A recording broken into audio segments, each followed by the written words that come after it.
মাফ করে দিও মা। তুই ভুলের কারণে, আজ আমার লোভের কারণে, আরেক সংসারে যাওয়ার কারণে আমি আমার মেয়ের ভবিষ্যৎটাই নষ্ট করে দিয়েছি। তাকে বাপারা করে দিয়ে তার জীবনটা এমন বরবাদ করে দিয়েছি মানুষের পাল্লায় পড়ে। আম্মু আমার মাফ করে দিও, যে আমার ভুলের কারণে, আমার লোভের কারণে আজ তোমার জীবনটা আমি নষ্ট করে দিয়েছি। আমি সংসার করছিলাম, ভালোই আছিল আমার সংসার। আমার একটা বাচ্চা আছে, মেয়ে। সংসার কতদিনের ছিল?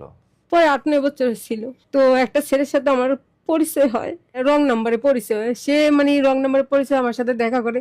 পরে সে অনেক কিছু করে আমার সাথে 3-4 মাস আমার সাথে ঘুরে বেড়ায়। সে কথা বলে, আমার অনেক কেয়ার করে, অনেক খেয়াল রাখে। তার খেয়ালমেল রাখার পরে সে আমাকে একদিন ডেকে এনে মসজিদে নিয়ে গেছে। মসজিদে নিয়ে যায়, বলে তুমি আমার বিশ্বাস করো না, এই মসজিদ সে কিরা কাটলাম, আমি তোমার কোনোদিন ছেড়ে যাবো না। তারপর আল্লাহর পবিত্র কোরআন শরীফ বাইনা সে কিরা কাটছে যে আমরা কখনো ছেড়ে যাবে না, যে আমি তোমাকে কখনো ছেড়ে দিব না, তুমি আমার কাছে চলে আসো।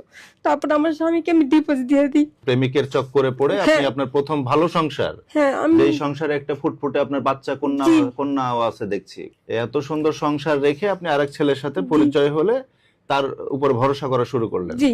তারপরে সে আমাকে বিয়ে করে, কাজী অফিসে যে 2 লাখ টাকা কামিন দিয়ে বিয়ে করে।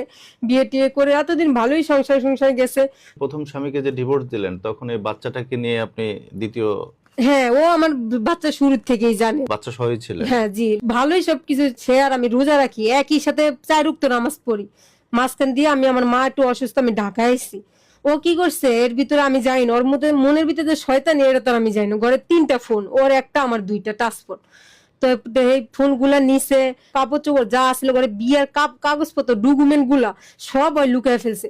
তারপর আমি আইসে ফোন দিছি, তুমি কই? তখন আইসে, আবার পরে কি দেই তোর ফোনটা দেই, তুই বাসা যা, দে তোর ফোন। আমি ফোন দেখে, তোর মোবাইলে না নগদের টাকা আছে, আমি বের করে তুই বাসা যা, আমি ইফতার নিয়ে আসি। এই কথা বইলা আমার ফোনটা নিয়েছে। তো আমি তাড়াতাড়ি নিয়ে আসো ইফতার আর বাজার কিছু নিয়ে এসো। কি আনবো? আমি তোমার যেটা ভালো লাগে সেটা। সে আমার এত বিয়ের পর আমার এত খেয়াল নিত যে আমার ছায়ার মতো, আমি খালি টয়লেটটা বাদে সে আমার ছায়ার মতো লেগে থাকতো, এত ভালোবাসতো।